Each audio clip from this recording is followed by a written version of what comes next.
Hello, everybody. My name is Steve, and I'm here with two awesome people. We're with Epic Tales and author Mike Shel, the author of Aching God, and we are reading the Iconoclast series, one book per month. And this is the first meetup for Aching God, the first book in the trilogy. So, Epic, do you want to give a quick introduction and tell us about your channel? Epic Tales, you already know.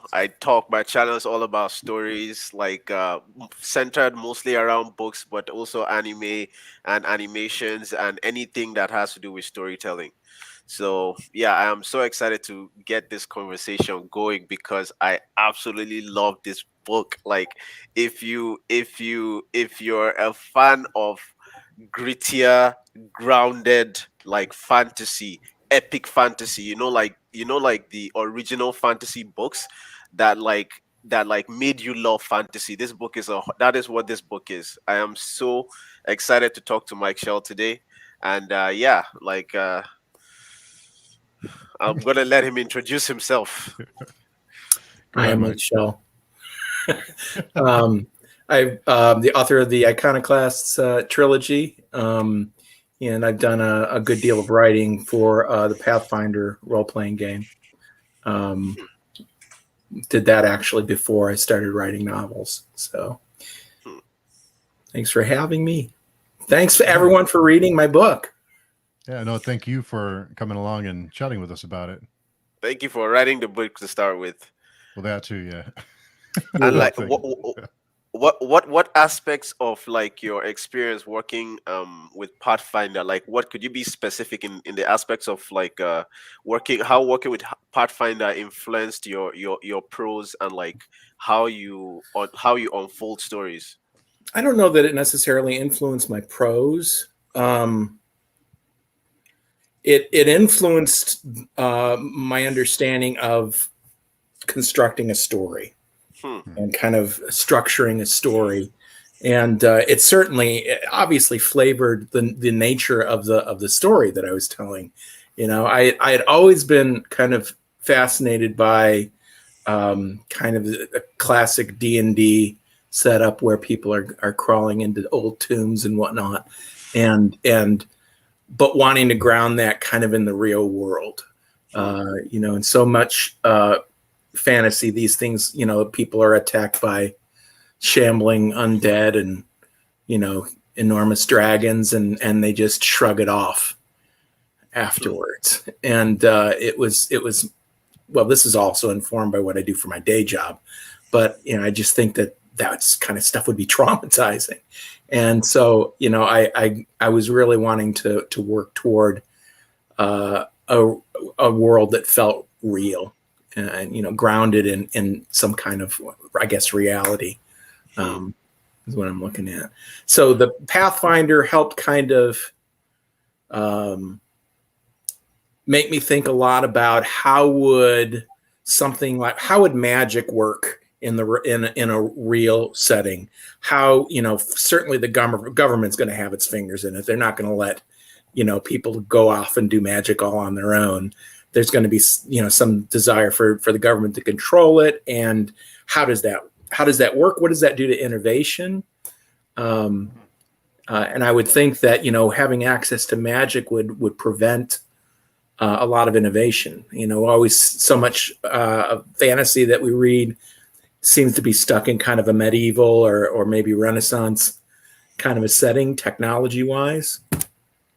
And having been that way for hundreds of thousands of years, and I would think, yeah, maybe magic would kind of keep innovation from happening, technological innovation, because, well, we can just flip a magic switch to make it happen. So Hmm. that was a very rambling and not on target answer to your question. That's Yeah, perfect. but then you touched on some other things I wanted to ask you about. So after the live stream ended the last time we spoke, you mentioned how like how your work in psychology and like everything like mental illness and everything, how that kind of influenced your like how you shape your characters and how their reactions and everything. You mentioned you didn't like you mentioned you didn't like the thing where, or rather you observed like when a dragon comes and like the characters are not reacting like emotionally appropriate as far as like the real world is concerned.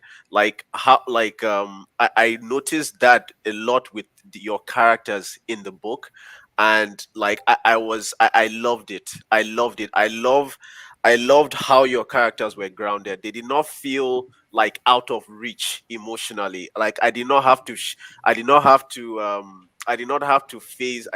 switch to fantasy mode of understanding things to like flow with it. You know what I mean? Like it was so real. And then oh my god, like the way you unfolded the story, like talking about Oryx's dreams that basically informing you about the Barrowlands, as well as like talking about his PTSD. And it was just so brilliant, so brilliant. Like even when they were on the like I was not bored at any point. I was not like I did not want to stop to do something else for a few minutes before I continued. I just wanted to keep going, but I had to pace myself because this was supposed to be last week, and I was like, and then we were like, we're gonna move it this week, so I stopped reading it, and then I started reading more of it like a couple days ago. But I could really see how like your understanding of psychology influenced your characters, and I really really enjoyed that aspect. Thank you. My specific area of expertise as a psychotherapist is anxiety and panic. So, you know, I obviously work with people with all sorts of issues coming through, but that's my specialty. And so, you know, having had a lot of experience with people with trauma histories and maladaptive anxiety responses, I think that you know, they say write what you know. So I know about this stuff. So that was one of the things that was really fun to weave in. And I actually, I probably the first draft, first or second draft, hadn't pushed it as much as I did. But another a writer that I know, Tamandra Whitecastle, read it, and she said, you know, she pointed out, for instance, at the point everyone's read it. Is there actually anyone other than the three of us here right now? Do we know? There's a few people watching. Yeah. Okay. Let us know in the chat. Spoilers are incoming. I assume everyone's read it. So the point when they have to amputate Sierra's leg, Tim said that's a perfect opportunity to do a flashback. And I thought, well, maybe that's too much. I had kind of backed off a little bit because I didn't want to do too much.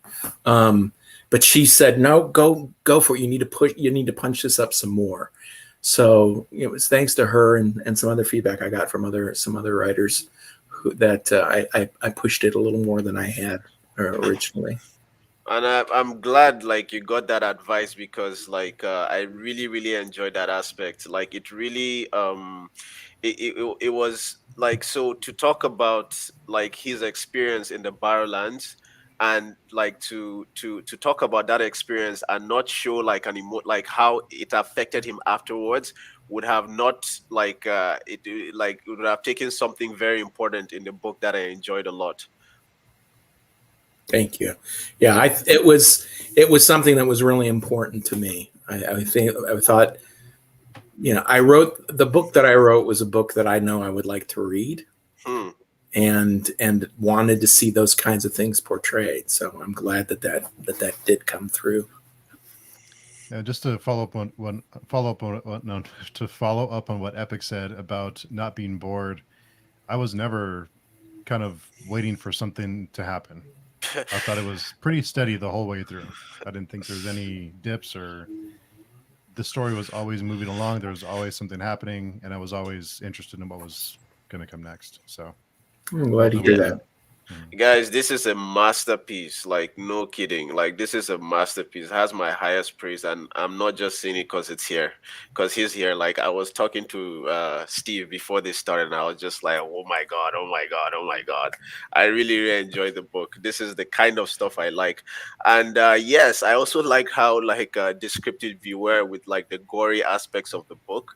Like, I was really there. I was really there, and you know, like how you were telling the story of every time he woke up from the dream, I was like, damn it, I wanted more. But then I was happy he woke up, because I'm like, okay, the movie is moving. The I said the movie, it played in my head like a movie, but like the book is moving in this direction as well. And just like how you, something else I really, really enjoyed about the book was the dialogue. Oh my god. Like, the dialogue was so well written, like, and in just like and just like how each of the characters communicated, I really like it was so well written, like, and like so like when you're writing dialogue, right, you have to put yourself, and I'm talking like as an aspiring writer, you have to put yourself in the person's mind, and like how would they say this, how would this character react to this, like, and everything was so well done. Like, how, like, did you do anything, and this is your first book too, so like what did you do to improve your dialogue specifically, if like when you're writing? Um, I had a more serious outline for this book than I did for the following two books. Hmm. But one of the things that I learned along the way is to let characters do what they want to do. I'd always, you'd heard things about how, oh, well, this was what was going to happen in the story, and then this character just wouldn't let me, or this character, I always thought that was, yeah, pretentious bullshit. That, come on, you plan, you did this, but I really experienced that in the course of writing this. It's like, and that happened very much in dialogue, just kind of trying to put myself in the shoes of the people who are in conversation with one another. And, again, remember that a big part of my job is all about dialogue, right? And conversation between people, and empathy, and trying to understand things from another person's perspective. So I think it's something that it just felt like it was happening as I wrote it, and I didn't worry too much about, I got to wrap this shit up right there. We got to get to the next thing. I just kind of let that happen, and I think that's what built some of the characters in my mind. So like, did you revise over it a lot? Like, did you revise over, like, how much did you change? How much was different from like from your first draft to like your final draft, like in terms of just because I feel like the dialogue was very well done, and the way you used it to unveil information about the world and this, like, what was going on, and everything was so well done. Like, did you revise it after, like, was that just like your first go, or like did you? I couldn't tell you, Epic. I mean, Wow. I mean, I've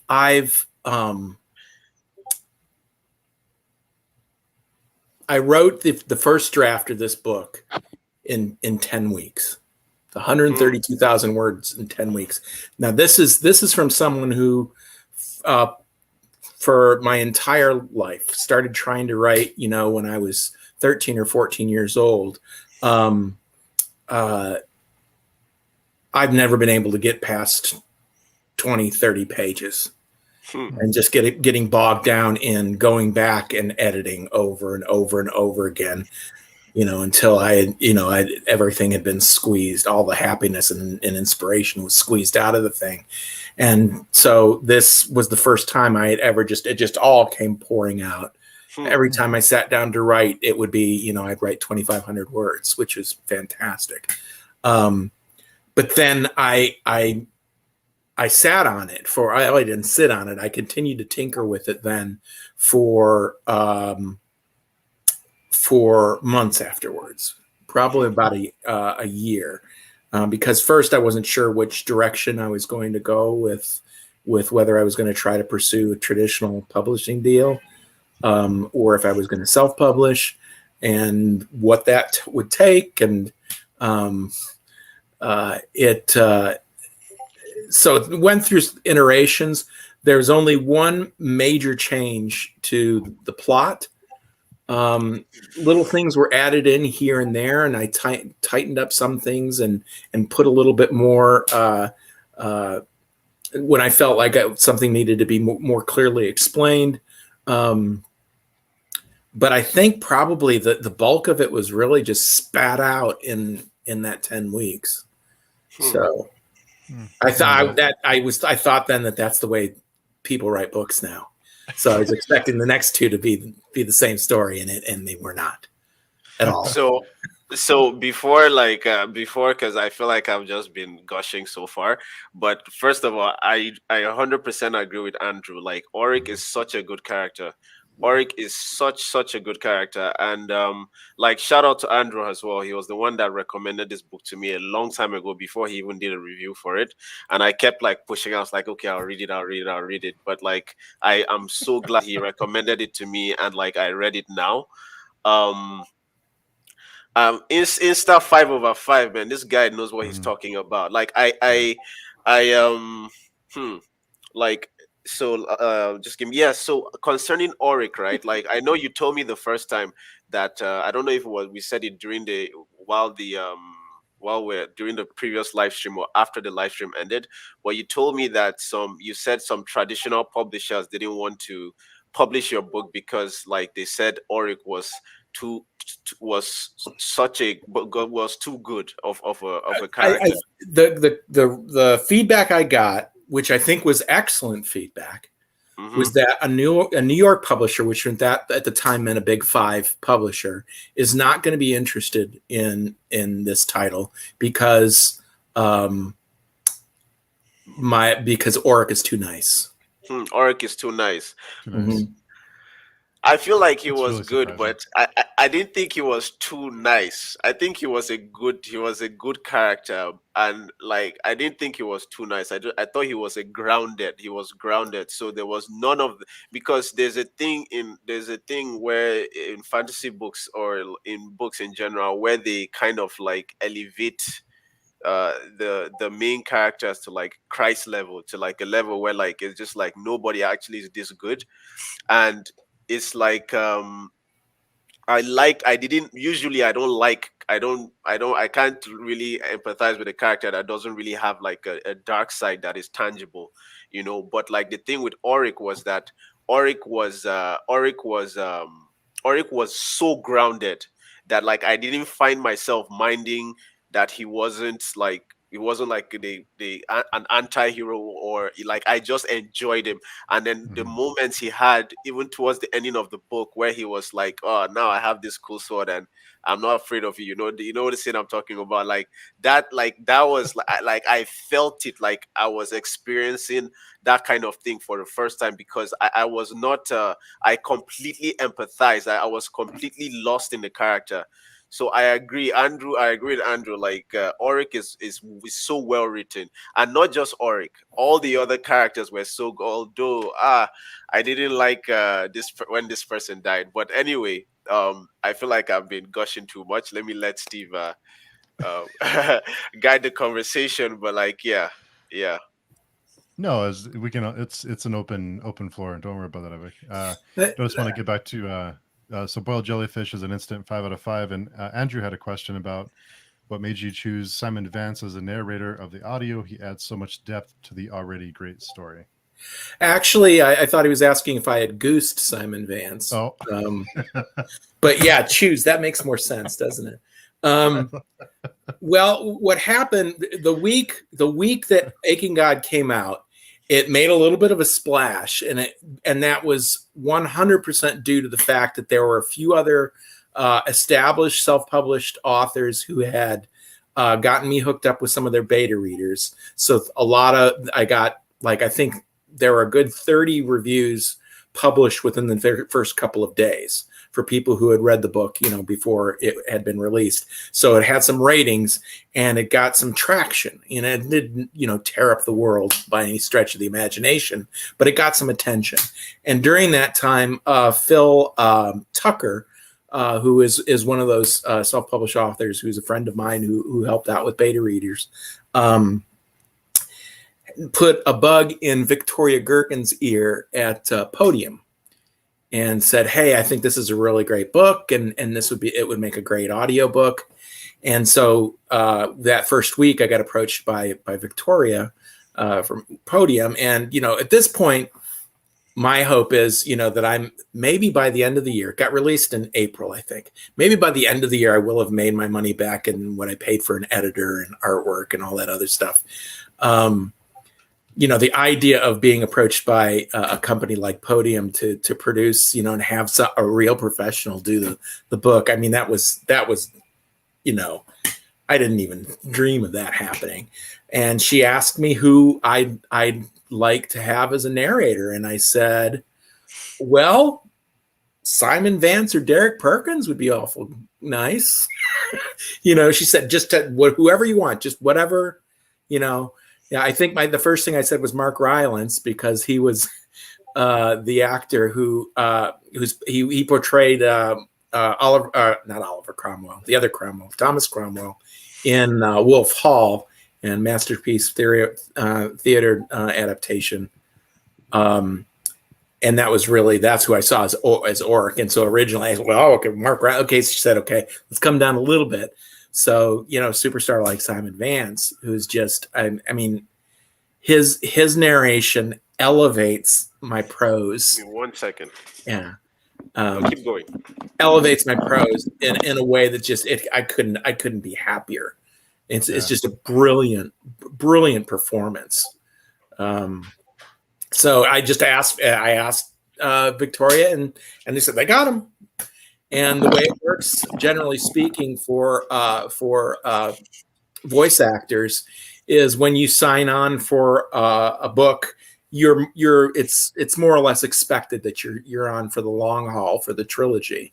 So it was like I knew that that Simon would be locked in for the rest of the trilogy. So when I heard the first one, it was like, even just listen to this sample.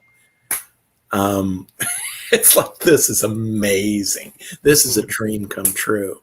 So, yeah, I got super lucky. I shot for the moon and hit. So, super lucky. Got to take your shot sometimes. Yeah. And Strange Mentality paper says just downloaded this on Kindle Unlimited. So that's awesome. Yeah, by the way, Strange Mentality paper is like an upcoming writer. Like, she had this short story I read yesterday. It was really good. Just the quality of the writing itself, and I was glad to meet her, and just shouting her out. Oh, awesome. And Andrew blames his phone for the typos, but we know better. Yeah. I actually suck at spelling, man. Like, that's like my nemesis right now. Writing, it's just like I just keep going. I can't, like, once I'm like, that doesn't look right, I'm just like, let me just keep writing. David mentioned the covers. I should also say that these are not the Aching God cover is not the original cover. The original cover that I paid for was universally panned as not a good cover. And one of the things that Podium did when Victoria very politely said, "Do you mind if we play around a little bit with a cover?" And so it's Alexander Rito, who works for Podium and doing covers, went ahead and did the audiobook cover and then expanded that into a digital and print version as well. So he's responsible for all three of these covers. Oh, nice. So, yeah. And Brandon Bennett says adding Aching God to his TBR for sure. David DeSer, you're going to love this book. It's so I'm dark. not afraid to do any spoilers. It's so dark. It's so dark. Like, I don't want to spoil it for anyone who hasn't read it yet, but like, god damn it, man. God damn it. Like, it is if you love grimdark, you're not afraid of like thing, it's like crazy. If you're not afraid of guts, you're not afraid of like darker aspect. Like like you know what I like. There was something when Ulrich was before Ulrich like got into action in the present moment. I was kind of like, how is this guy going to fare in battle? Because like I was imagining a scene in my head where like during battle he has like a moment he had like when he was trying to amputate the leg, but then like what I like the way things played out with the sword, and it's just like, yeah, it's just like there's a lot I can learn from your writing. And for anyone out there that like is doesn't really rate self-publishing like books like highly, this book is really really good. This book can stand up to any book out there. But I have a whole shelf here of self-published stuff by authors that are awesome. That there is a renaissance of fantasy, I think, going on right now, and a lot of it I think is in the self-published realm, because there are, I think that in a lot of ways the traditional houses are behind the curve with a lot of new things happening, new voices. They've certainly started to try to get some writers of color right with fantasy in, but there are a lot that I think someone like where is the book? Evan Winter's Rage of Dragons. That was self-published originally, and it's a brilliant book. He's an incredibly gifted writer. It's no surprise that once the trad houses saw what this man was capable of, that they snarfed him up right away. But I mentioned Tamandra White Castle. I love her work. The Living Blade trilogy, and she's right now in the process of writing. I'm not sure if there's going to be another book or not. But Queens of the Weird is a Viking's mom story that is a Viking mom's going on an adventure, and it's an amazing book. It's just a beautiful, beautiful book. Shadows and Ivory by T.L. Greylock is the first in, I think, a planned trilogy that is essentially, the best way to describe it is female Indiana Jones in a kind of Renaissance fantasy setting. Just a blast. And she had also written a Norse-inspired trilogy prior to that too. That's excellent. So yeah, I could go on and on and on.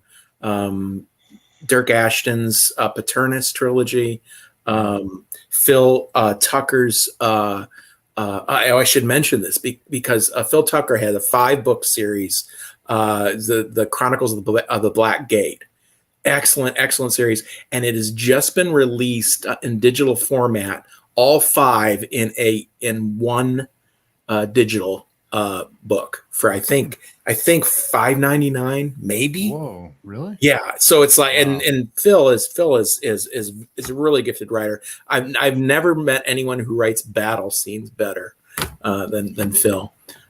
So check that out. And I think he's got a new one coming out soon. Well, I know he's got a new one coming out soon.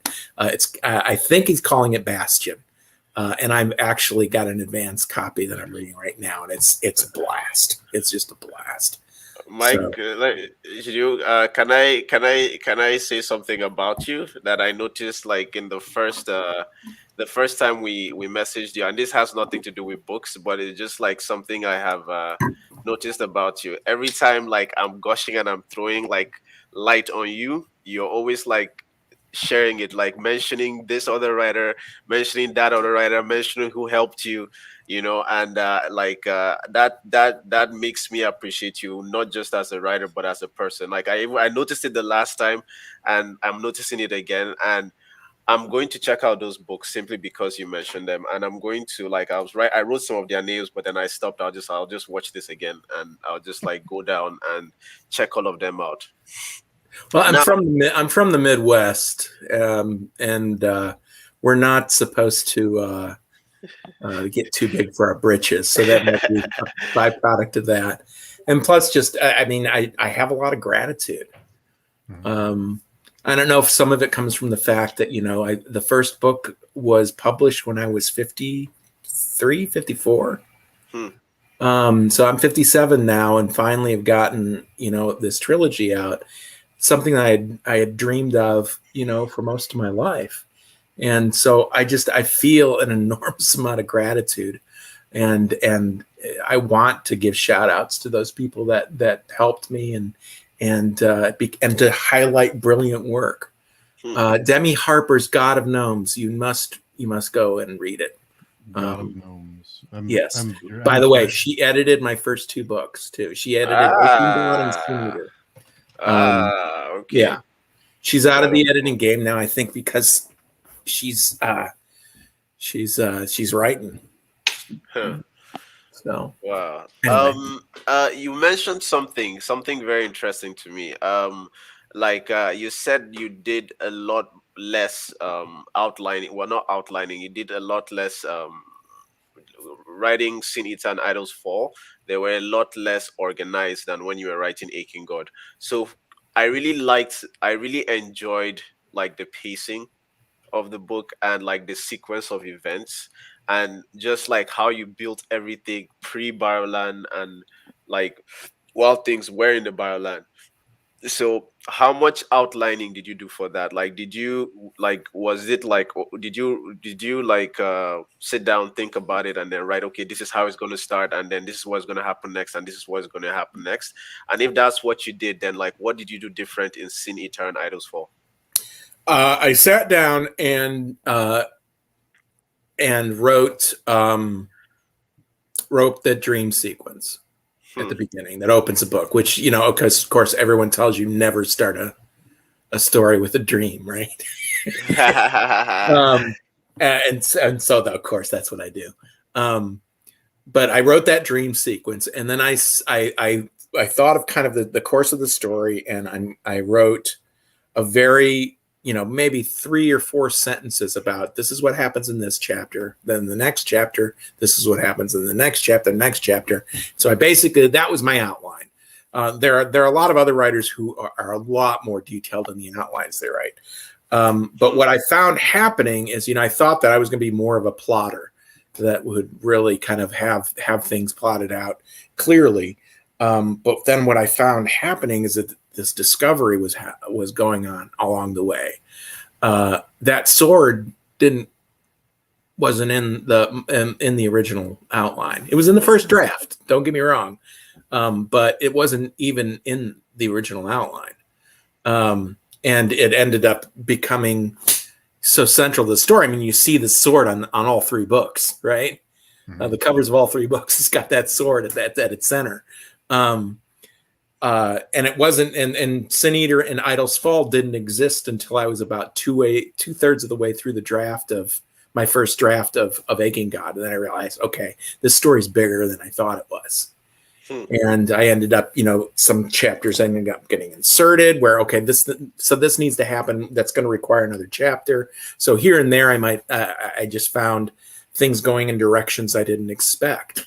One of the characters that I wrote for a throwaway scene in the before meeting the Queen, Auric bumps into an aristocrat and has a conversation with her, and that was it. That was supposed to be the end of the line for her as a character, and then she ended up poking her head into the next chapter when they actually meet the Queen, and she's one of the POV characters in the 3rd book. It's like this wasn't the plan at all. And and it's so cool to see that happening, but that's of course when writing is flowing, and that's not the way things always are, as I found out in the next 2 books. So the thing, like, first of all, how creepy was that Queen? Jesus. Yeah. She was so creepy. She was so, but fun to write. My God, she was fun to write. I enjoyed her as a character so much.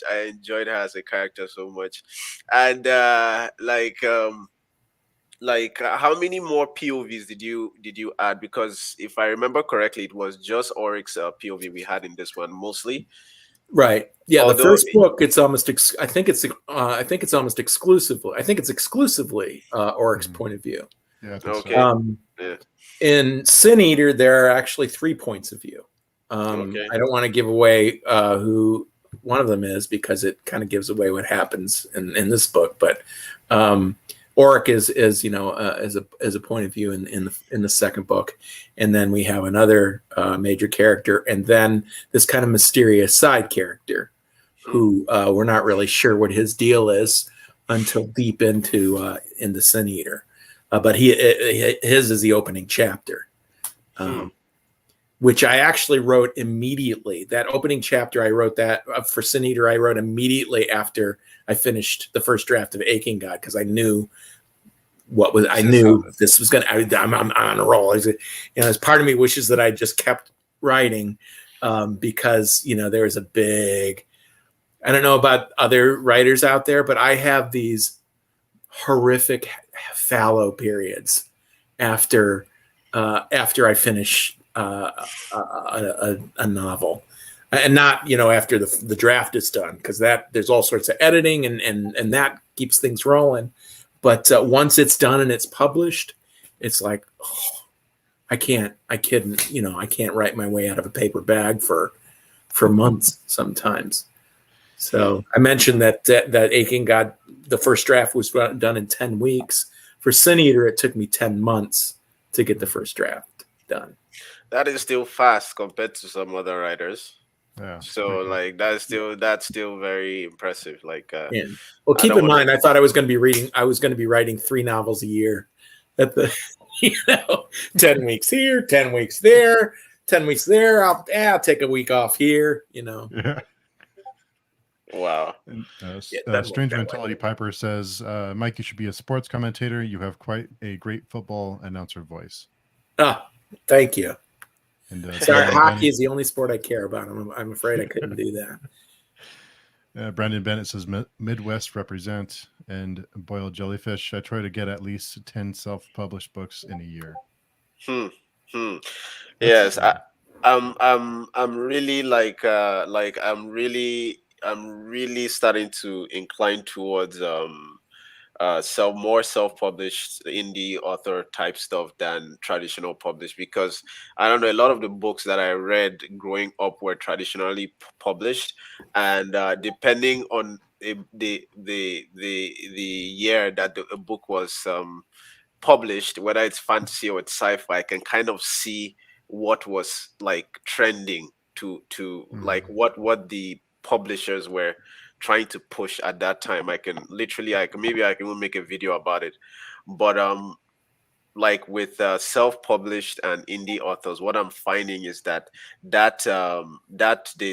sense of it's not even a thing of predictability, because a book can still be good if it's predictable, but that sense of just like an idea that is not like that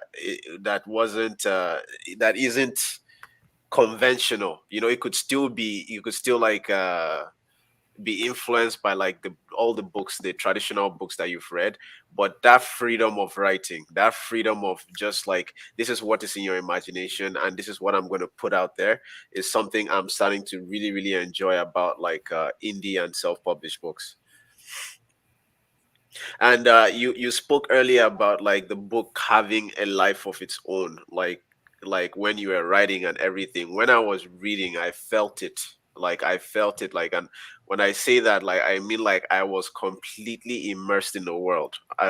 Like I did not, I was following. I don't remember having to like because I listened to the audiobook. I don't remember having to rewind much as I did with some other books to like follow what was going on. It just flowed in my head really well. I have a question about a particular event in the book. So, and this is like what was going through your mind when you did it, and I want to contrast it to a book I read where like they they did some like from so a setup for us to feel like the death of a character by like the character, like the character's parents, basically come to talk to him, tell them how proud of he of him they are, and Yeah, like he's a goner. and then Yeah. exactly he was a gunner. Like when Dell like hugged Oric, I was like, oh, like my dad, all that stuff. Like I didn't like it- I was still shocked when it happened. Like I did not, even if it's like even if it's, I would say it's like a trend, it's like a way, it's like a setup to like what is going to happen. Like I didn't see what happened. Like I wasn't able to predict that. When it happened, I was still like, damn. And then I remembered, oh, that was when that is just to like put some more emotional weight Yeah. on that. So like how did you do you like your masking of that was like, how intentional was that? And like did you put, like, if it was intentional, then like how did you execute that so well?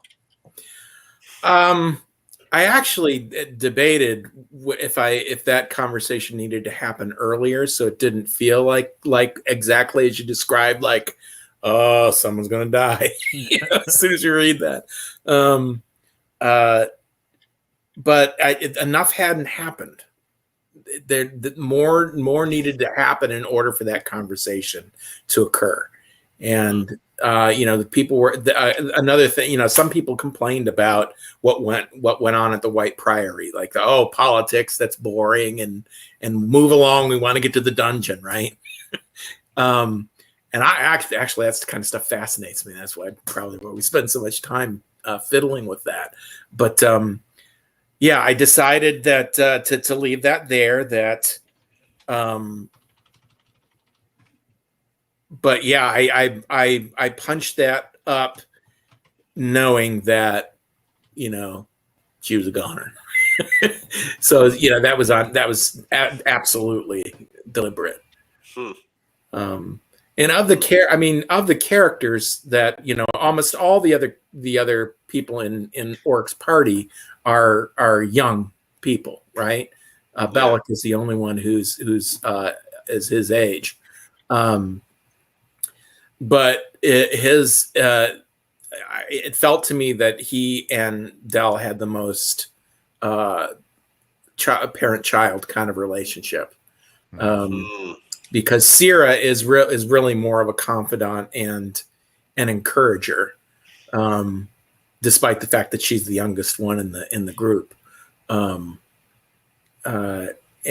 so it just made sense to kind of punch at the estrangement in Orc's relationship with his own daughter Agnes, who's is in a coma back in Bowden. So yeah, I some of this was trying to echo some of those relationship dynamics, and realizing that Orc feels a lot of guilt about where things are at with Agnes. So. Wow. Like so usually when I'm reading a book, I am comparing, if I read a moment where like I am emotionally like affected, like whether I'm like, nah, this doesn't make sense, or I'm irritated, or I'm sad, or I'm like, damn, like really, I always if I pause in a book because of an emotional moment like that, I always pause to think, what were the intentions of the writer, and is it aligned with how I feel? Because when you're writing a book, you're basically trying to conduct the emotion of your readers, right? So and that's how I judge if writing is good. And a lot of the times, right, like I asked you that question because I didn't see the death coming, and when it happened, right, I was like, like I read it back again, and then just to like read it with that lens, and I was like, very good execution, very good execution. And Yeah, well, I was lost. I was that shouldn't have happened when it did, right? I mean, sorry. that they weren't supposed to be in danger yet. Yes, yes, So that I was think that's another probably thing. one of the Exactly. reasons why it was. Yeah. Yes, maybe yes. Actually, I didn't even think about that, because they were not supposed to be in danger, like stuff. It wasn't like, it was not something you would anticipate, you know. So like if it was okay, she said it, and there was like a war the next day, then I'm like, oh shit. You Mm. know. So like yeah, yeah, yeah, like I'm telling you, as a writer, like I've really really like learned a lot just reading this book, because when I'm reading it, there's a part of my part that's just like a reading fan, and then there's the aspiring writer in me that's like, okay, like this is like, how did he do that? Okay, this payoff has already happened. Now let me look back at the execution and the setups that were like laid down. Mhm. Because, so it's like, yeah, like I really really enjoy. And let me not talk, like, yes, yes, good execution. Thank you. And Epic, you mentioned the dialogue, and that's something with. And when I hear this book described as epic fantasy, when I think of epic fantasy, I kind of think as cheesy dialogue and really predictable. And that did not feel like an epic fantasy to me. Because when I think of epic fantasy, I think eye rolling dialogue and this black and white type of good and bad thing. Like really, everything's really clear, and there's good guys and there's bad guys. But I didn't feel that way at all in this book. I felt the dialogue wasn't predictable. There was no eye rolling on my part, so it was really well done on the dialogue. Hmm. Thank you. Yeah, when I think of categorize it, I really see it more as dark fantasy. Yeah, I mean, I think there's an epic quality of some of the story, and certainly as the story continues, I think it becomes more epic. This Aching God, I think, is can be seen as a self-contained novel. I think people can safely read this, and I think they'll have a satisfying ending, right? And set it down. They don't need to read any more if they don't want to. And it builds beyond. But I see it more as dark fantasy and not as grim dark, because the way that I think of grim dark is no good deed goes unpunished. Is basically what grim dark is, right? And I want there to be. Oric was written as an unmitigated good guy.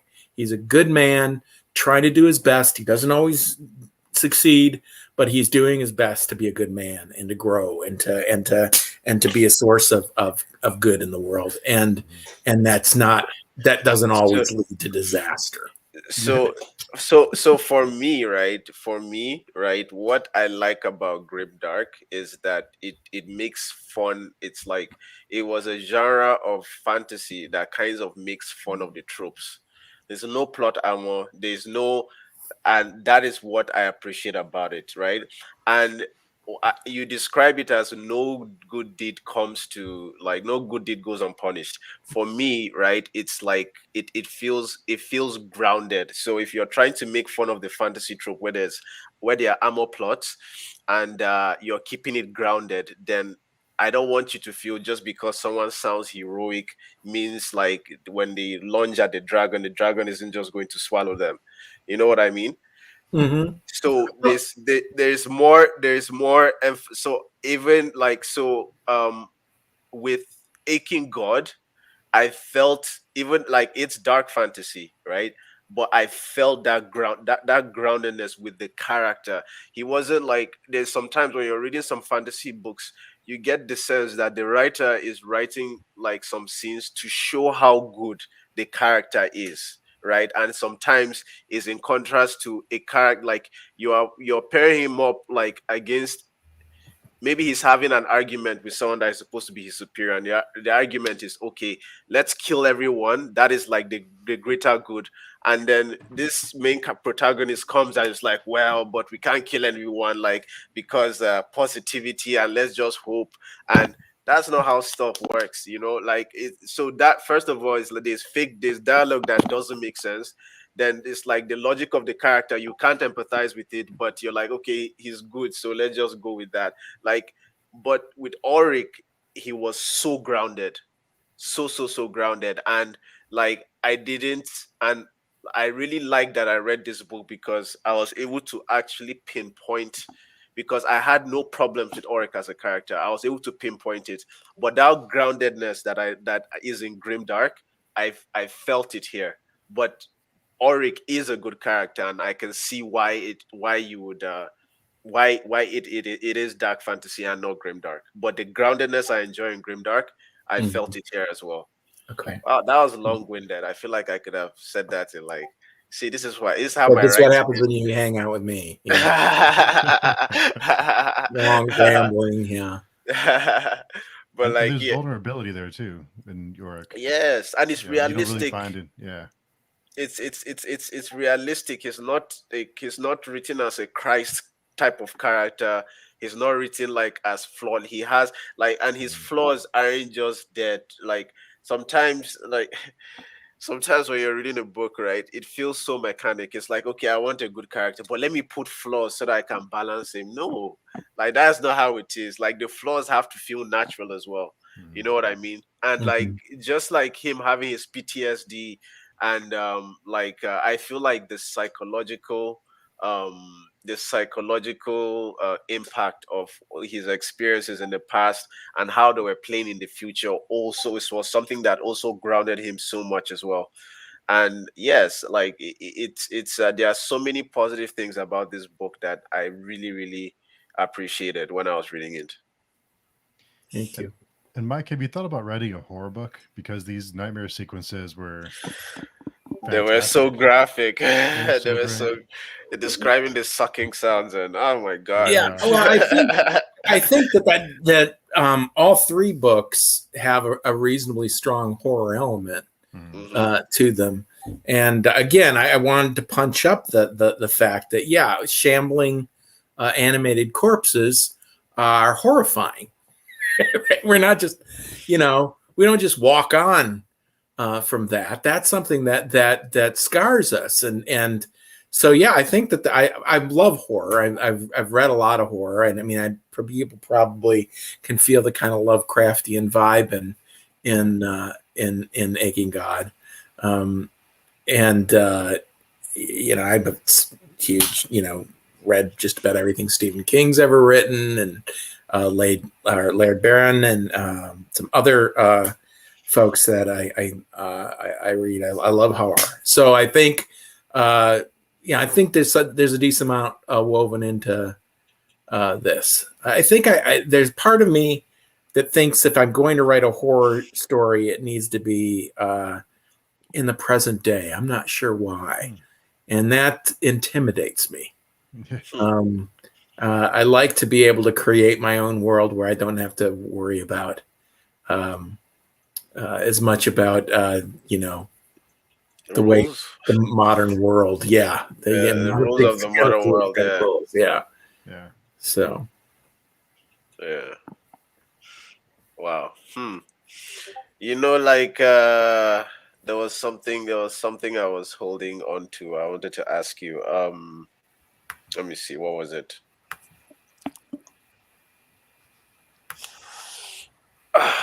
I can't remember what it is, but with your like what books, right? I know you mentioned Stephen King, you mentioned Lovecraft, you mentioned like all these guys that you've read, like horror and everything, but like what books specifically inspired this one? That's a good question.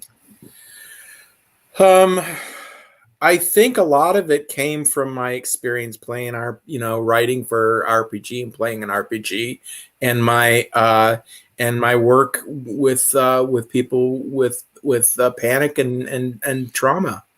In terms of and also, I mean, I think I was influenced by writers like Michael Moorcock and Gene Wolfe. I think is a Book of the New Sun is. I love Book of the New Sun. People find the prose a little impenetrable, I think. You have to have a lot of patience because he's also using a lot of archaic terms, and sometimes you can get lost in that. But I see that as a pretty serious influence on what I do. So I would say that Fritz Leiber's stuff I think was influence as well. So Yeah, some could you old school fantasy, I think. yeah. Could you remind me, like you're also like an avid reader of like history and everything. What time periods influenced like this? Because you met the last time, I don't know if it was on screen or before Right. screen or after screen, but My like what? my interest in history started when I was a teenager. I really got fascinated with late Republican and early Roman history, and I got a whole shelf over here of all Roman history books. But that branched off into other eras. The Italian Renaissance in the last 10 years has been a big interest of mine. Tudor England. Um, the American Civil War, feudal Japan. Um, uh, those are the big eras that I've been most fascinated with. Um, this if you really want something that's going to curl your hair, uh, uh, read the history of the papacy. The papacy? The papacy, the Catholic Church hierarchy. Ah, Yeah. ah, I've read a Woo! little. I read. That stuff will I've read a little bit of that. Now, my next question is like your take on religion in the book was very, very interesting. Very, very interesting. I like how you're able to write like religion from like multiple perspectives. So like from the perspective of the zealot, from the perspective of someone who doesn't believe, the perspective of a scientist. I like how everything is just mixed in there, and like I can see like different parts of myself in each of them. Hmm. Yeah, I was once a person of faith, a much stronger person of faith, and I'm no longer.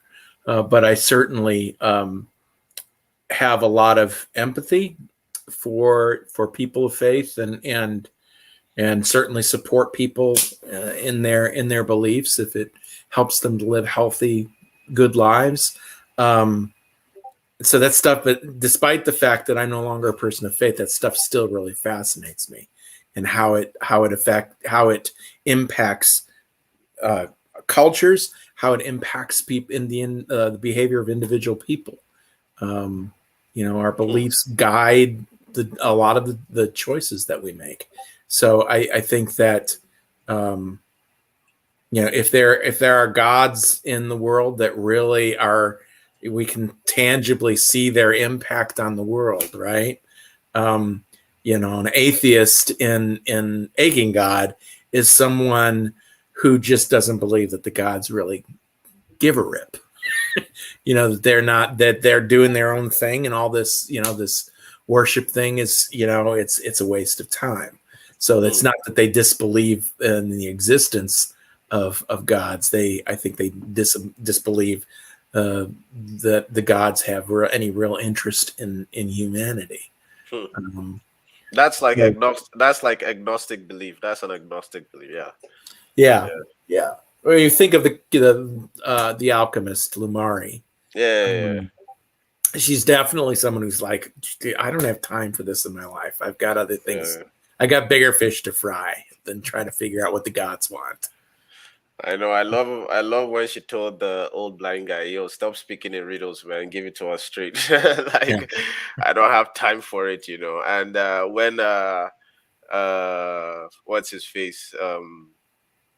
Oric was describing his relationship with religion, and she was like she was basically rolling her eyes at him, like, "Yeah, right," because like his actions and his words were not quite were not quite Mhm. like in line with her understanding of what a true agnostic is. Mhm. Yeah. Yeah. One See, one of my favorite. just nuances that I just really enjoyed. What were you saying? Oh no, sorry. I was just going to say that the buildup was one of my favorite parts of the book Ah, because all this buildup of what's going to happen, what are we going to find there?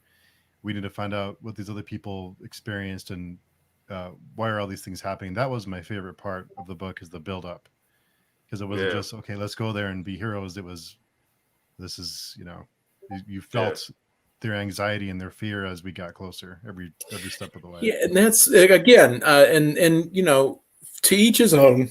You know, and this is not going to connect with everybody, right? But people who have had complaints were about, you know, why did it take so long for us to get to that? You know, they saying that, you know, boy, they don't even get into the dungeon until 85% of the way through this book. It's like, yeah, I'm not going to write 600 pages about crawling around in the dark. I mean, that doesn't strike me as particularly interesting. I'm more interested in the lore behind it and the politics involved in getting there, and really kind of the anticipation. And that was a big point of some of this, is it was building toward what's going on here. And some people have also seen some of the ending as anticlimactic, right? That there was an expectation of something bigger happening. And also complaining about it, kind of you know, what's the Deus Ex Machina? How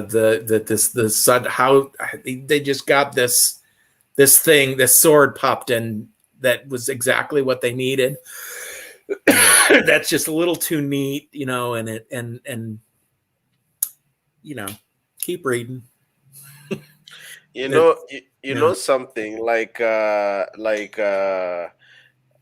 know like the build up was good, but I feel like it was not just the build up. Like it was not just the moments that kept you asking what is going on in this world, but also how you were unveiling the information. Now, like I have no problem with that because like for me, like I was well cooked. Like by the time I was like ready, I did not have a problem with the pacing at all. I didn't have a problem with it. And I kind of suspected that like the sword didn't just pop out of it, didn't just pop out for popping out sake, just like just exactly what you needed.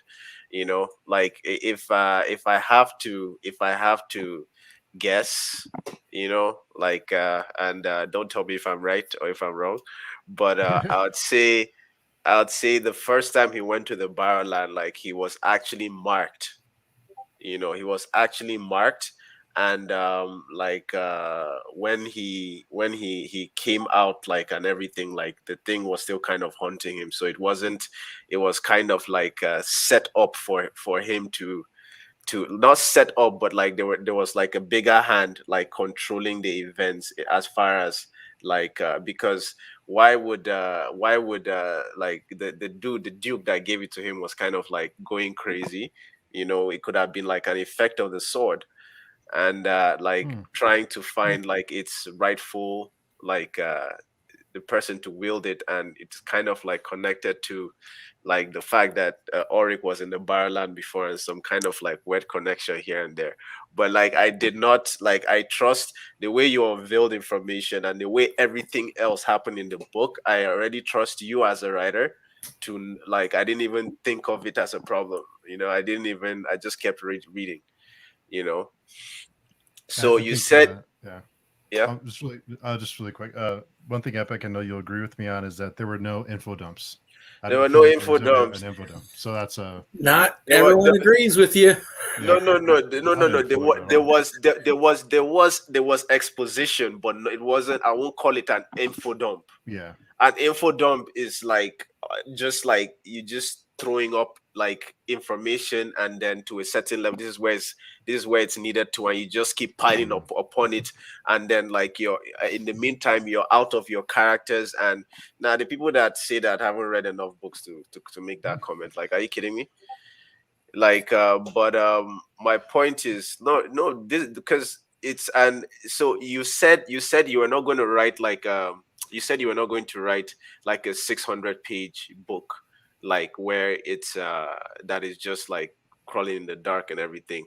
So did you have like an idea of how large you wanted the book to be? Like, did you have like a workout? Did you say I wanted so like at No idea. I know it became as long as it did to tell the story.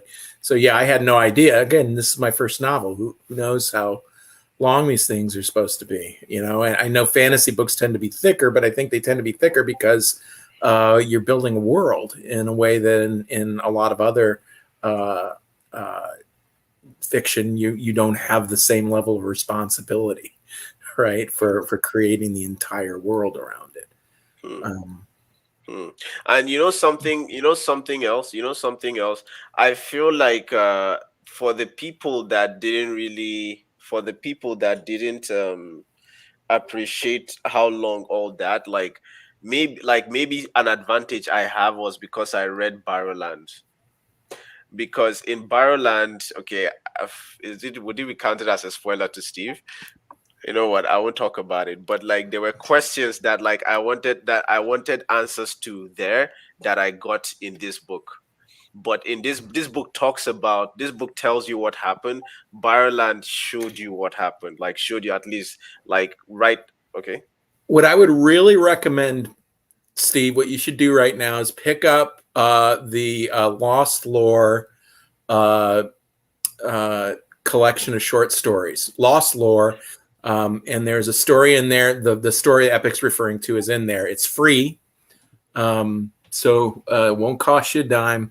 Barrowlands is essentially a prequel story. It's about 10,000 words. Yeah. And there are one of the characters is never named in the story, but it'd be interesting to see what your experience would be of Barrowlands having read Aching God, because that's originally what I had originally written Barrowlands as a prologue. No, as actually a teaser, get people to sign up for a newsletter. To get people to sign up for my newsletter, and then this opportunity came to get it in this anthology. Incidentally, there's a ton of other great self-published authors in that Lost Lore anthology. But it'd be interesting for people who've read Aching God to then pick up Barrowlands and what their experience is of that. I'd be interested, because Epic came at it by having read Barrowlands first. Yeah.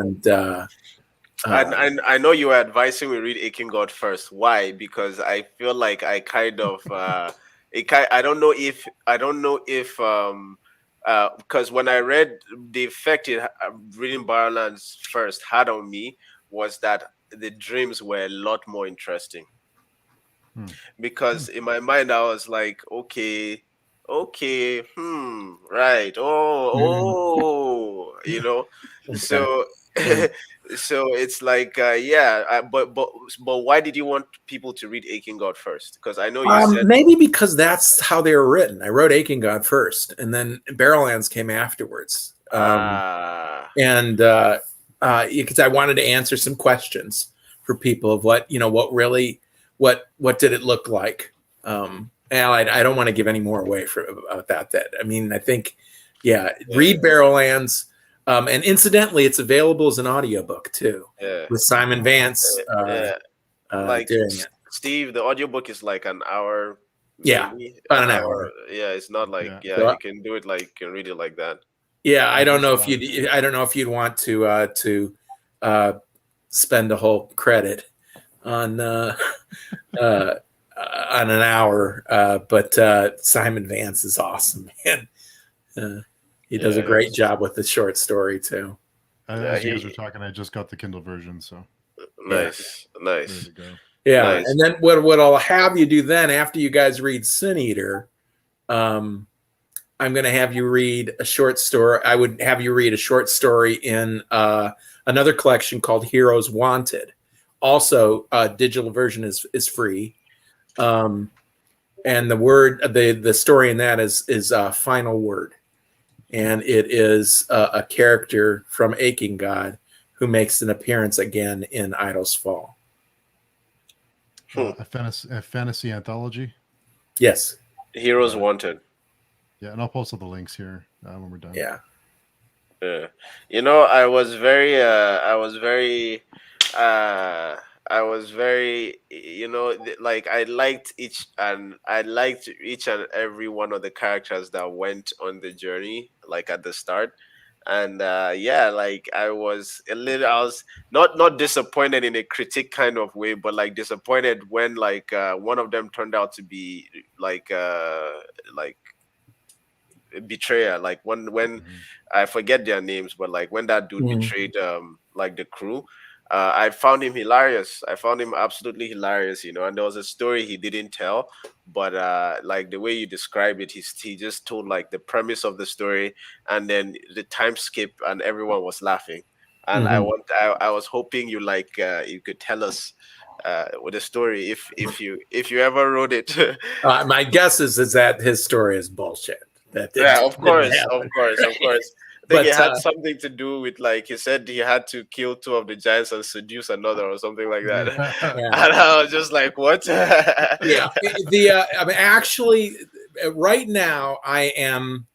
Like I said, I'm in one of those fallow periods now. After I've hardly done any writing since Idle's Fall, um, but I've been doing a lot of planning, and I actually am considering. I had this sequel trilogy that takes place 200 years after the events of Iconoclasts in my head. That I will eventually write it. But I'm wondering, I might be turning to writing a short story collection that Oh, is okay. an Iconoclasts collection. So both Barrowlands and Final Word will be included in it, but a number of other stories that either are referred to in Iconoclasts or gives us some more background on some things. I have what it might probably will be a novella set in Azkaea, uh, the Empire of Halifax's traditional enemy, Eastern enemy.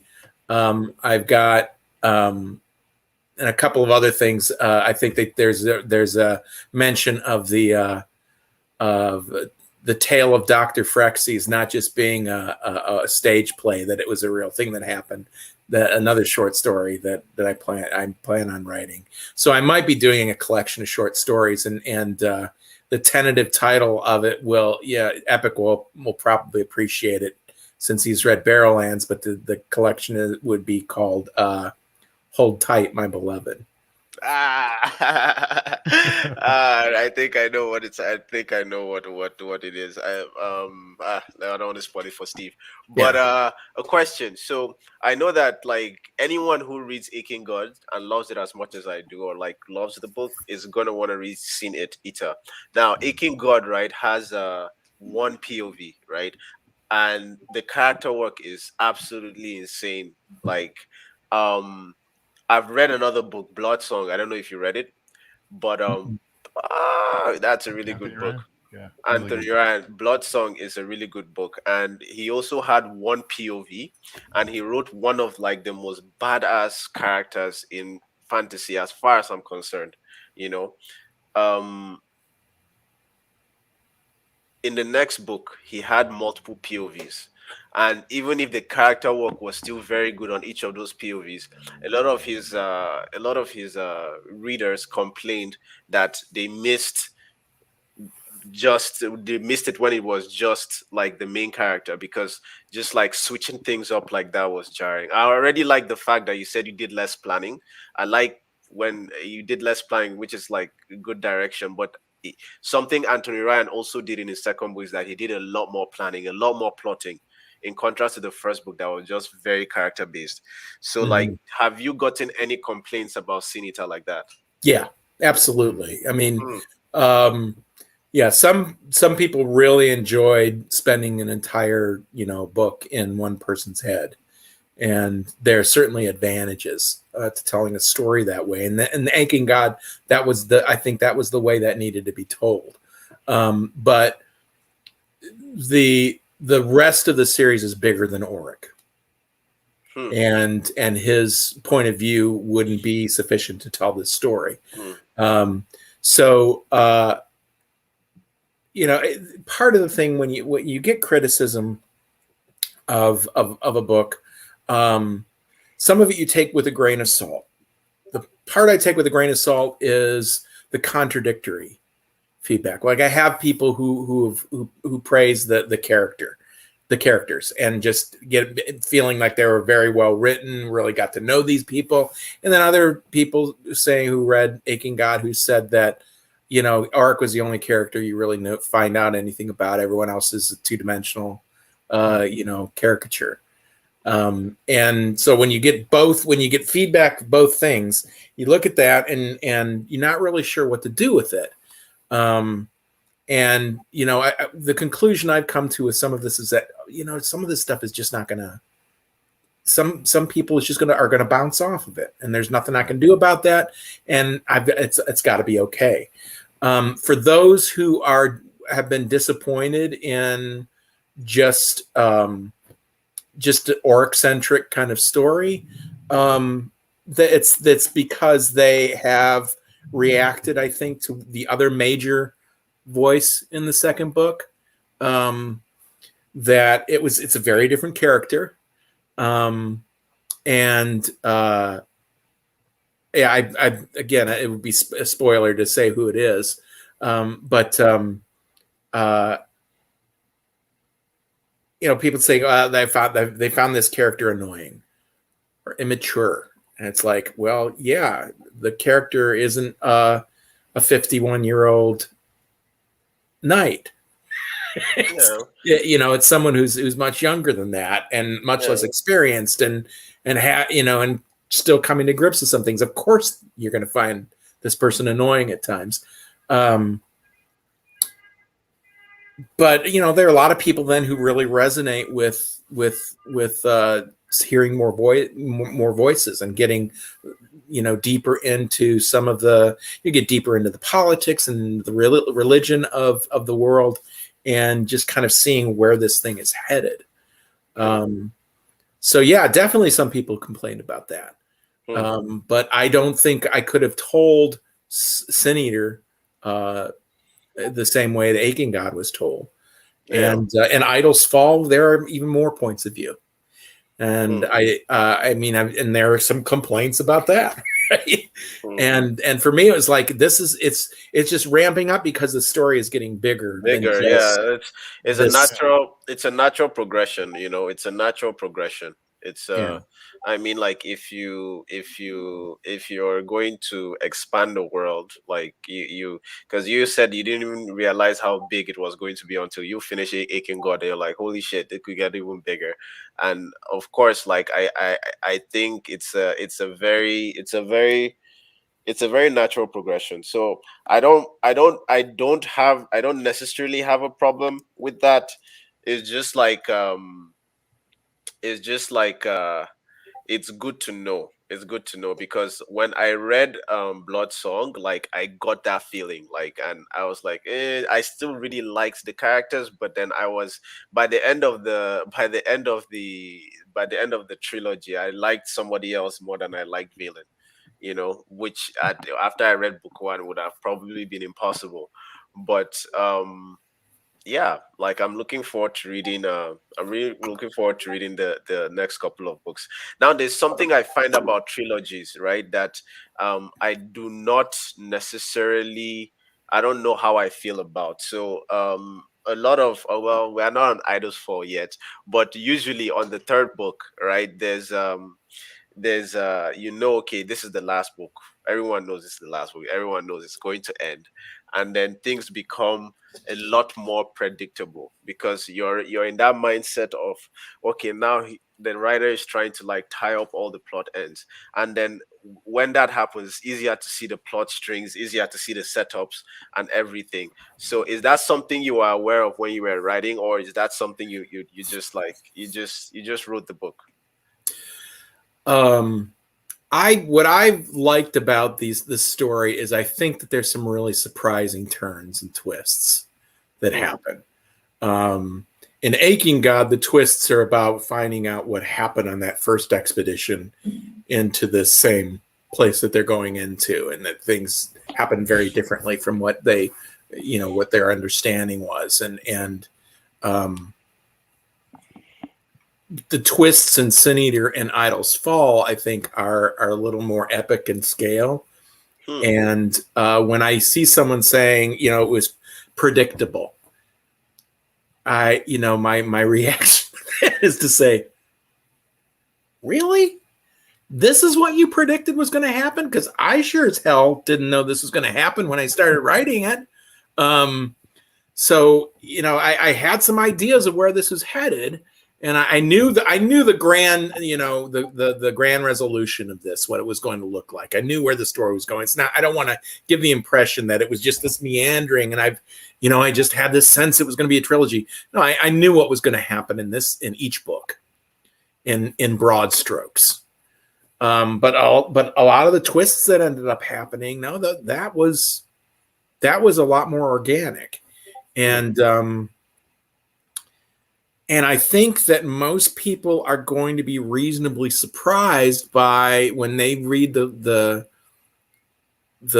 last full chapter of Idol's Fall. I don't think it's going to resolve the way people necessarily were expecting it to resolve.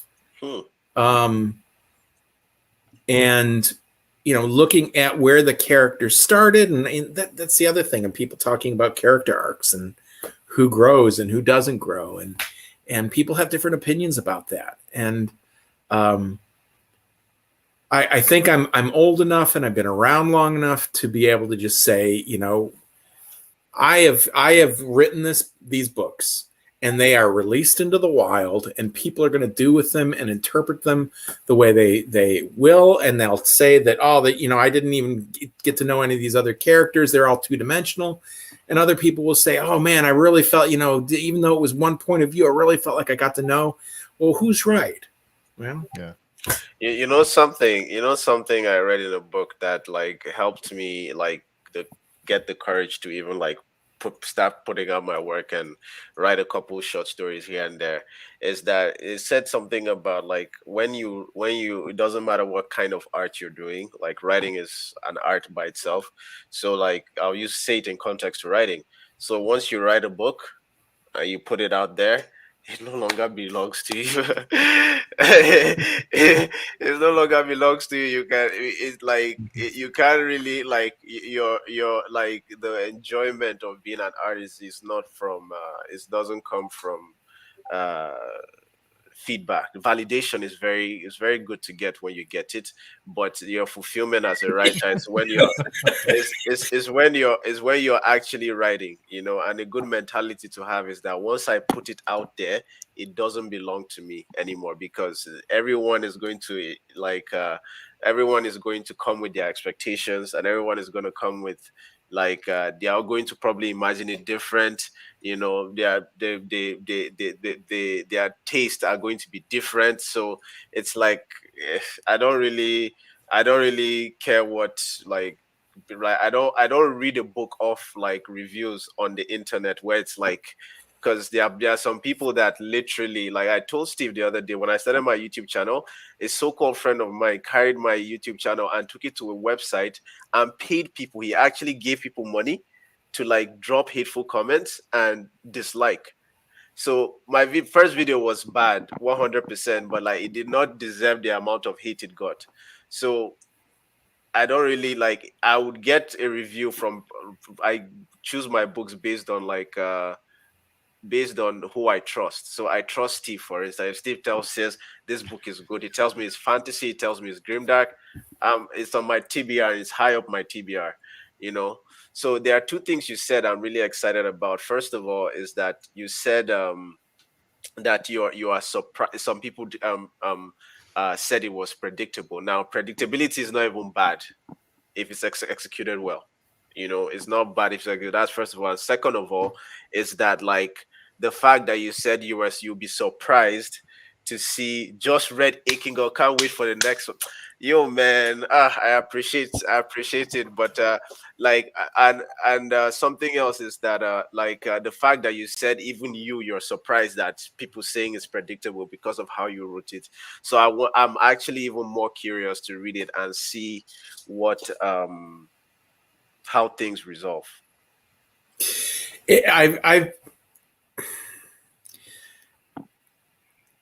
smart authors Mhm. don't read their reviews, I'm sure. I'm not one of them. I'm not one of those people who wrote this and said, well, I understand on an intellectual level that, yes, this belongs to the world. I've released it into the wild, and I have to, I'm got to take the good with the bad. But I want to know, I wrote this because I want to share a story with people, right? I mean, the fact that I came on here today isn't all about ego. It's also, but I genuinely want to hear what people's experiences have been, and it's great if it's positive, but if people didn't hit them right, or for whatever reason, that they bounced off of it, that's okay. I mean, I mentioned some of the writers that I'm friends with who have given my stuff a try, and it's not for them. And yet I still respect their feedback. I still respect them as writers. They're still my friends. They're not, unnecessarily cruel or thoughtless about, feedback that might be painful to hear. I think of one person in particular who doesn't care for my stuff, who has given me excellent feedback that I think has really improved my writing. So it's not that like all we need to get is praise. I want to hear people engaged with this, and if the books piss people off, or they don't like how something was done, that's okay. I mean, I'm willing to hear that. I'm fascinated. The fact that people have invested time and money in my words is an honor and a thrill. That we can't. There's no way to get around it. Some people are dicks, and they will pronounce that this is a terrible book, and that is a fact. It's not my opinion; it's a fact. And people of good taste will not enjoy this. I mean, what you were talking about, Epic, is the fact that you saw, Steve is someone who has judgment that you trust. Yes. He says something is worth your time. Okay, I know what Steve steered me toward in the past. I trust him, right? We have similar feelings about this. I've got other writer friends who love my stuff, right? And that feels good. It's great to get affirmation. We need it. God, this is such a solitary activity. Writing is so solitary in so many ways. The opportunity to have this kind of dialogue about your work, when the hell else are you going to get something like that? This is a blast for me to be able to talk about this stuff, because which is why I will be here the next 2 times. Barring just because it's thrilling for me for people to invest their time, their passion in something that I've created. I mean, it's a gift. It's a gift. So. And there was this whole thing at the one time about, should authors engage with their audiences, or should they keep like a respectful distance and all that stuff. As like, when I become a writer, like, I want to talk with people about it. I want to tease things. I want to like see what they think. I want to hear them tell me this is their favorite character, and like tell me why that's their favorite character. I want them to make predictions. Like that's the value. Like, it doesn't necessarily have to be like good. Like, my brother doesn't even like my book, so like, I'm going to keep writing it anyway. But like, my point is, like, I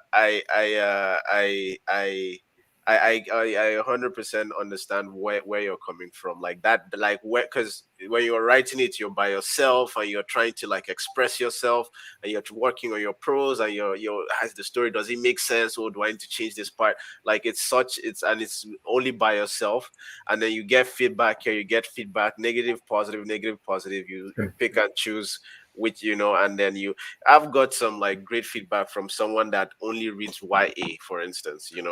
So it's like, I know what you're talking about. I know exactly what you're talking about. And then, talking about getting positive feedback, it's great to hear.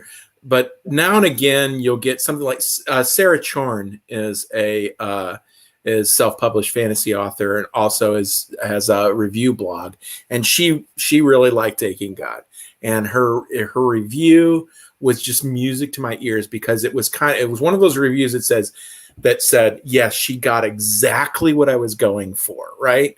And not every reader is going to be like that. There are other people who've read it where they didn't quite get what I was going for, what my intention was, but they enjoyed it. Cool. But Sarah's review it was like, oh my God, it's like, yes, this is exactly what I intended, and it's beautiful when that happens. So one other thing I wanted to comment on about what you said, and you said it a couple times, Epic, and the idea of when you become a writer, dude, you're already a writer. Right. Wow, thank And you. it's not, I haven't read any of your stuff. Right. So it's not like I can comment on if it's something that resonates for me, but you are writing. Therefore, you are a writer. The idea that somehow someone else needs to validate that for us is bullshit. If you want to create, you work on your craft, you write.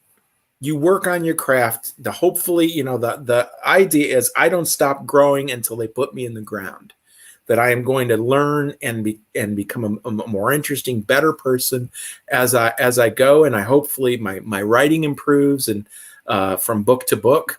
But you're already a writer, dude. Thank you, man. I really appreciate that. I appreciate that so much. Thank you, man. Thank you. Thank you, Brandon. Well said, Mike. And thanks, Victor and Brandon, for watching. So, Epic, now that Mike's going to try and make the next one, you're hosting the next one, right? Sure. That I'll host right? it. Yeah. I'll host the next one. Okay. Epic's going to be hosting the next one. Hopefully, I have my review for the first one. I would like to know your thoughts on it. Okay. Yeah. Sure. But Let me know. I'm because I want you to see the animation. I'm learning some really crazy stuff with animation right now, trial and error. But I feel like by the time I get to Aching God, my skill level will be something else. So, yeah. Awesome. Yeah, I'll punch this up again. Talking about self-published writers. Self-published writers absolutely depend on word of mouth. Mm-hmm. Some do some advertising. I do zero advertising. I don't do any paid advertising. Now and again, I'll do a sale, but for the most part, all the traffic that gets driven in my direction is from readers saying, "I dig this." And so, if you like something that someone has written, traditional or self-published, shout it from the mountaintops. Write do ratings, write a review at Amazon, at Goodreads, post something on Our Fantasy.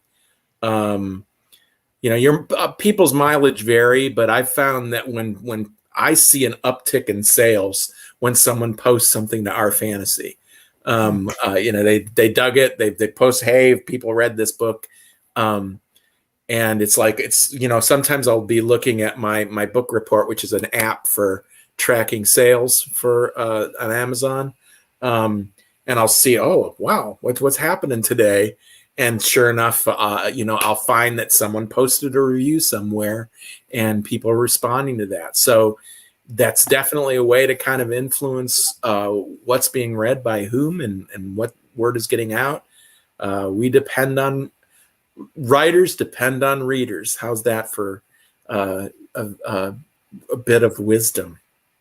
Okay. Well, I hope you see an uptick. And for anyone who is thinking about getting the paperback version, because I read the Kindle Unlimited version while I was at work when I should have been working, and I have this book at home, so I don't, I hope you weren't an air traffic controller or anything like that, Steve. No, it was during my lunch break, but but it's a great physical copy. So anyone who is thinking about getting the physical copy, the cover and the stock and everything is perfect. I didn't worry about creasing the spine because I'm weird about that kind of stuff. So anyone who's thinking about getting it, it's a fantastic, sturdy paperback copy. So my policy with hardcover books, paperback, is I buy the Kindle version, and then if I like it, if I feel like this is something I can reread, then I buy the paperback, and then when I'm reading it, I enjoy it like I'm reading like I enjoy it like how it was the old school way, I, you know. I So I'm strongly definitely gonna support. buy it. I strongly support buying multiple versions of the same. Yeah. uh, Awesome. Well, thanks, Mike, for coming to chat with us, and I hope you can make the next two. It's been a blast. It's always fun talking to you. Always fun talking to Epic. Pleasure, guys. And Epic, Thanks you'll for be the everyone host. else here. Yeah, thanks for everyone who joined us in the chat and came. And I'm guessing Epic, I can probably guess what your score for this one was, but if you want to Yeah, give your final thoughts. 100%. Like for me, this is like it's right up there with Blood Song, and I like this one as I That's high like praise. this high praise, high praise, high praise, and like I really like this book specifically. Um, the one thing that I feel like is different from Blood Song in terms of the quality of like the characters and like uh, things, something that made me enjoy this book a little bit extra is like the prose. The prose is compact, it's neat, and it's Mhm. kind of it has that flowery element, not so much that you feel like, oh, this guy is trying to show off that he's a writer, or this guy is like he's overdoing it, but just enough that it rolls off like as you read it, it settles in the mind very calm. It's like, you know. So I really enjoyed it. This is another level of writing, and yeah, like highly recommend. Thank you. Blows me away that this is your first novel. I can't believe this is the first book. It's crazy. Like this And is yeah, it's crazy. this And is Thank what it's I you. want like to Epic do. said. Yeah, like Epic said, it's really smooth from front to back. Really flows, and people say it's easy to read, and it sounds like it almost sounds like an insult sometimes, but it was really easy to read. It's really smooth from front to back. And for me, the first 85% or whatever the percentage was, it felt like a roller coaster going up. And you're going to come. And I almost didn't want them to get there because of the buildup. So when we Yes. got there, I noticed my palms were sweaty, and my heart rate was getting faster. So I thought I loved it. I know some people don't agree, but it was the one of my favorite book parts. the book has no problem with the pacing at all, as far as I'm concerned, because No. it needed to. I felt like I don't know, when I read the last 85, like the necessity of everything before the 85 like was very obvious to me, you know. So like Mhm. it for me, because like it's kind of like a build up. By the time they get to the Barrowlands, you're like on edge. You're like, holy shit. Like, you know, when they got there and like the walls were kind of like expanding, it wasn't quite what like they were told initially. I was just like, holy shit, so these guys have no context. Holy shit, what is gonna happen? And a character had already died at that point, so I started making. I was like, "Shit, who is going to die next?" You know. So like, and by the time I got to the bar, by the time I got to the Barrowlands, I was exactly where I feel like you wanted me to be, like in kind of like respecting and fearing the Barrowland, like, oh shit, they are in it now, you know. And I was there, and I really appreciated that. Thank you. Yeah, fantastic work. Thank you. So thanks again, Epic and Mike, for coming by today, and thanks everyone in the chat for coming to chat with us. And we'll see you. Anyone who wants to join the live discussion next month, or actually this month, just in a few weeks, let us know, and we'll try and get you set up and join us to chat about Sin Eater. So thanks again, everybody, and have a Stay good epic. weekend.